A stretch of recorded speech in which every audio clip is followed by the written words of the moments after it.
వ్యాఖ్యాముద్రాం కరసరసిజైః పుస్తకం శంఖచక్రే బిభ్రద్భిన్నస్ఫటికరుచిరే పుండరీకే నిషण्णः అమ్లానశ్రీరమృతవిశదైరంశిభిः ప్లావయన్మాం ఆవిర్భూయాదనఘమహిమా మానసే వాగధీశः.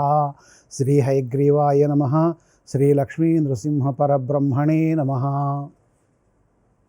దానగుణం అనేది మిగిలిన అన్ని దానాల కంటే శ్రేష్టమైంది, గొప్పది అని చెప్తారు. అనేక రకాల దానాలున్నాయి. దశదానాలున్నాయి, షోడశ మహాదానాలున్నాయి.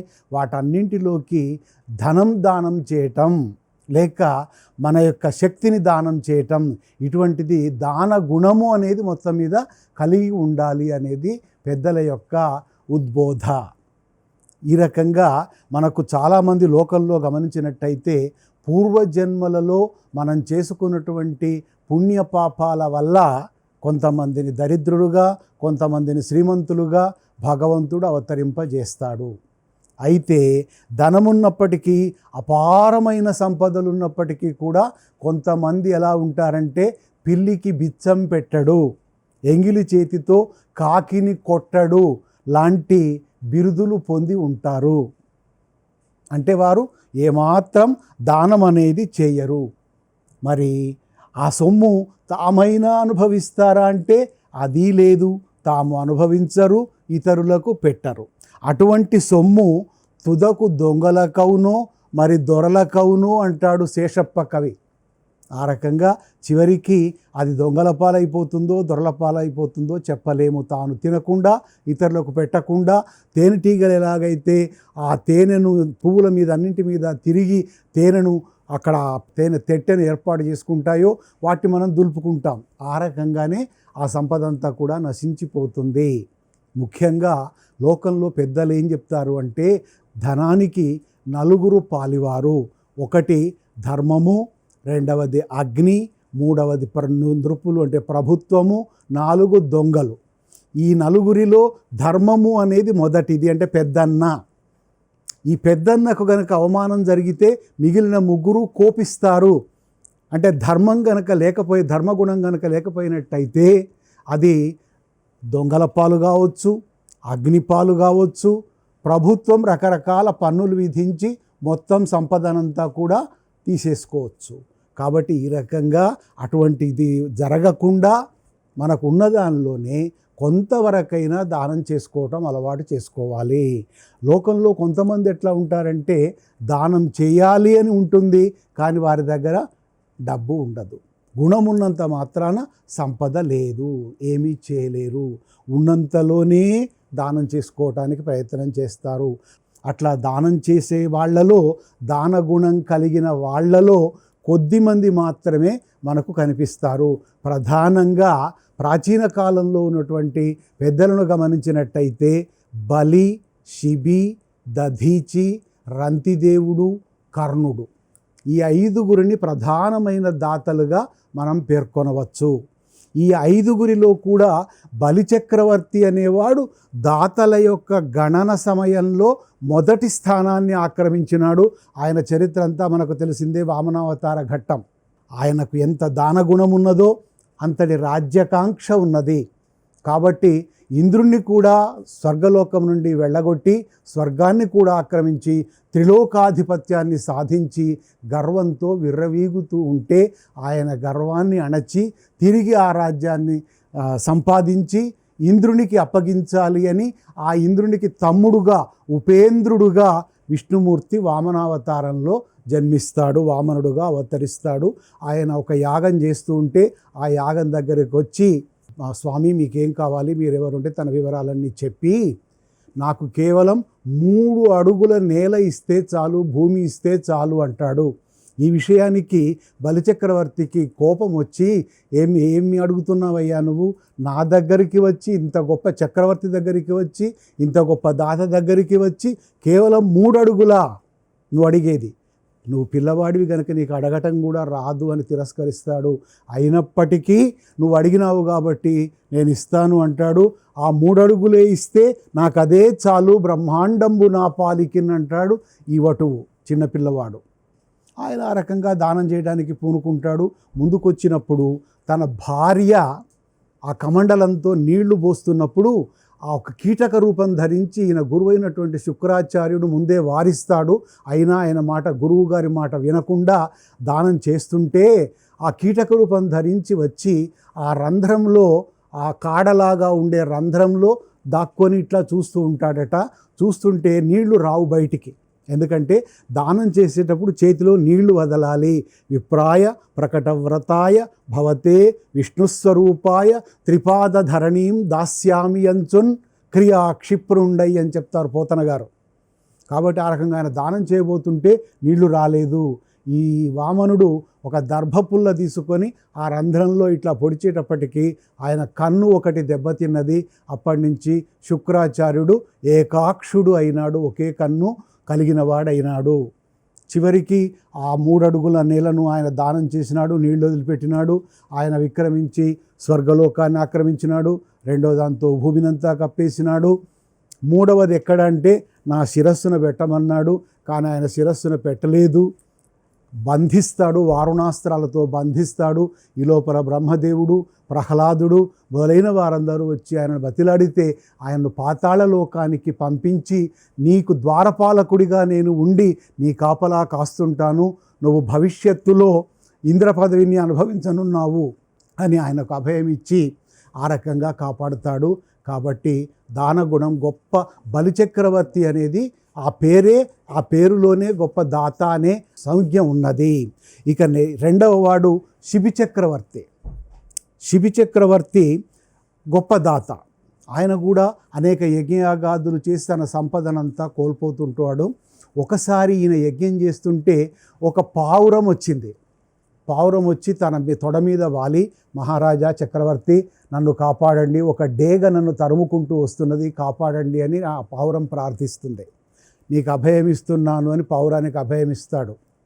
ఇంతలోనే ఒక డేగ వచ్చి వాలింది. వచ్చి మహారాజా, మనుష్య భాషలో ఈ రెండు కూడా, మహారాజా ఆ పావురం నా ఆహారాన్ని మీరు కాపాడుతున్నారు, అభయం ఇచ్చినారు, నాది నాకు వదిలిపెట్టేసేయండి, నేను ఆకలితో ఉన్నాను అని అడిగితే, నేను దానికి అభయం ఇచ్చినాను కనుక ఎట్టి పరిస్థితుల్లో పావురాన్ని వదిలిపెట్టను, నీకేం కావాలో చెప్పు, ఏ ఆహారం కావాలో చెప్పు అంటే ఆ డేగ ఏమంటుంది అంటే, మీ శరీరంలో నుండి కొంత భాగాన్ని కోసి నాకు ఆ పావురం యొక్క తూకం ఎంత ఉంటుందో అంత ఇస్తే సంతోషపడతాను అంటుంది డేగ. అప్పుడు వెంటనే ఆ చక్రవర్తి ఒక త్రాసు, ఖడ్గం తెప్పించి తన శరీర భాగాలు కోసి తాను ఒకవైపు పావురాన్ని పెట్టి ఒకవైపు తన శరీర భాగంలోని మాంసఖండాలు కోసి అందులో వేస్తుంటాడు. ఎన్ని వేసినా కూడా సరితూగదు.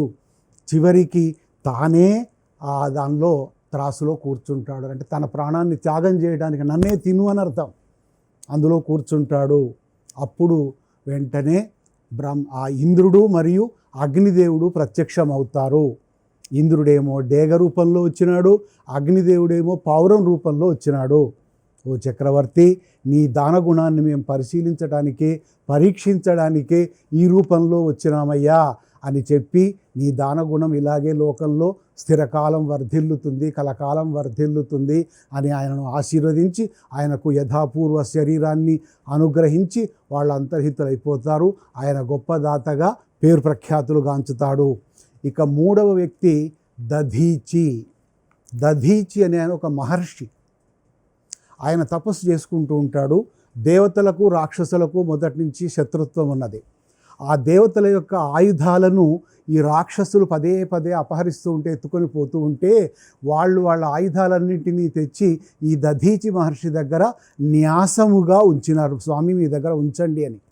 వాళ్ళు ఎంతకాలానికి తిరిగి వచ్చి తీసుకొని పోనందువల్ల ఈ దధీచి ఏం చేసినాడట, తన తపశ్శక్తితో ఆ ఆయుధాలన్నింటినీ తన శరీరంలో ఎముకలలో నిక్షిప్తం చేసినాడట. ఈలోగా ఇంద్రుడికి వృత్రాసురుడు అనే ఒక శత్రువు తయారైనాడు. వాణ్ణి చంపటం ఇంద్రుని వల్ల కావటం లేదు కనుక బలమైన ఆయుధం కావాలి అని ఆయన తలంచుకొని దధీచి మహర్షి విష్ణువును ఆశ్రయిస్తే, విష్ణువు సలహా ఇస్తే ఆయన దధీచి మహర్షి దగ్గరకు వచ్చి, స్వామి మీ శరీరాన్ని మాకు దేవతలకు కావాలి, మీ ఎముకల ద్వారా మేము వజ్రాయుధం తయారు చేసుకొని ఆ వృత్రాసురుణ్ణి సంహరిస్తాము అంటే ఆయన అలాగే అంగీకరించి ఆ ఆయుధాలతో నిండినటువంటి తన ఎముకల గూడును వారికి అప్పగించడానికి ప్రాణత్యాగం చేసి యోగం ద్వారా చివరికి తన శరీరాన్ని వాళ్ళకి అప్పగిస్తాడు. ఇంద్రుడు వజ్రాయుధాన్ని ఆ ఎముకలతో, ఆ ముఖ్యంగా ఆయన వెన్నెముకతో వజ్రాయుధాన్ని తయారు చేయించి వృత్రాసుర సంహారం చేస్తాడు. ఇంకొక వ్యక్తి రంతిదేవుడు. ఈ రంతిదేవుడు కూడా గొప్పదాత. ఈయన కూడా చక్రవర్తి. అనేక యజ్ఞయాగాదులు చేస్తే ఈయన యొక్క పేరు ప్రఖ్యాతులను పరీక్షించాలి అని త్రిమూర్తులు మొదట ఒక వ్యక్తి బ్రాహ్మణ వేషంలో వచ్చి వెంట ఒక కుక్కను తీసుకొని వచ్చి, అయ్యా ఆకలితో ఉన్నాను, అన్నం పెట్టమంటాడు. ఈ చక్రవర్తి అనేక దానాలు చేసి అరణ్యాల పాలై 48 రోజులు ఉపవాసాలుండి ఒకరోజు ఏదో దొరికితే తిందామనుకునేటప్పటికీ ఆ వ్యక్తి వచ్చి అన్నం పెట్టమంటే తను తిందామనుకున్న దానిలో సగం తీసి ఆయనకు కుక్కకు పెట్టేస్తాడు. వాళ్ళు వెళ్ళిపోతారు. మళ్ళీ మిగిలింది తిందామనేటప్పటికీ ఇంకొక వ్యక్తి వచ్చి, అయ్యా ఆకలి, అన్నం పెట్టండి అంటాడు. ఉన్నన్నం ఆయనకు పెట్టేస్తాడు. ఇక మిగిలిందల్లా కేవలం మంచినీళ్ళు మాత్రమే. ఈలోగా ఇంకొక వ్యక్తి వచ్చి, అయ్యా దాహంగా ఉన్నది, మంచినీరు ఇవ్వండి అని ప్రార్థిస్తాడు.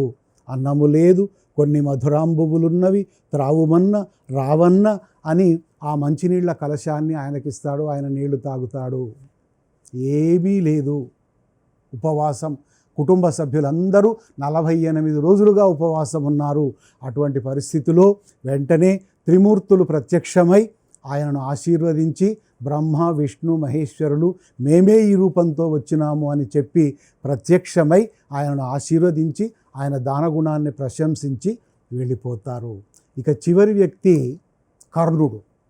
మహాభారతంలో కర్ణుడు మనకు ప్రఖ్యాతుడైన వాడే. ఆయన దగ్గర ఆయన సహజ కవచ కుండలాలతో జన్మించినవాడు. కర్ణుడేమో సూర్యుడి అంశతో జన్మించినవాడు, అర్జునుడేమో ఇంద్రుని అంశతో జన్మించినవాడు. ఈ సహజ కవచ కుండలాలు కనుక ఉన్నట్టయితే ఆ అర్జునుడికి విజయం లభించదు అని ఇంద్రుడు బ్రాహ్మణ వేషంలో వచ్చి ఆ కర్ణుణ్ణి అవివ్వమని అడుగుతాడు. అంతకుముందే సూర్యుడు వచ్చి హెచ్చరిస్తాడు, ఇంద్రుడు రాబోతున్నాడు, నేను కవచ కుండలాలు అడుగుతాడు, ఇవ్వకు అని. కానీ ఆయన ఏమి వెనకాడకుండా తన శరీరంలో దానగుణం కలిగిన వాడు గనక, దాన కర్ణుడు అని పేరుగాంచిన వాడు గనక తన శరీరంలో ఉన్నటువంటి ఆ కవచ కుండలాలను కోసి బ్రాహ్మణ రూపంలో ఉన్నటువంటి ఇంద్రునికి అర్పిస్తాడు. ఆయన ప్రశంసలను పొందుతాడు. దానికి ప్రతిగా ఆయన దగ్గర నుంచి ఇంద్రుడు ప్రత్యక్షమైన తర్వాత శక్తి అనే ఆయుధాన్ని పొందుతాడు. ఈ రకంగా మనకు సంపద ఎంత ఉన్నప్పటికీ కేవలం దాన్ని దాచిపెట్టకుండా మనం అనుభవిస్తూ వీలైనంత వరకు ఇతరులకు దానం చేయటం వల్ల మనకు ముక్తి లభిస్తుంది, సన్మార్గం లభిస్తుంది అనేది పెద్దల యొక్క వాక్యము, ఉపదేశము. లోకా సమస్తా సుఖినో భవంతు.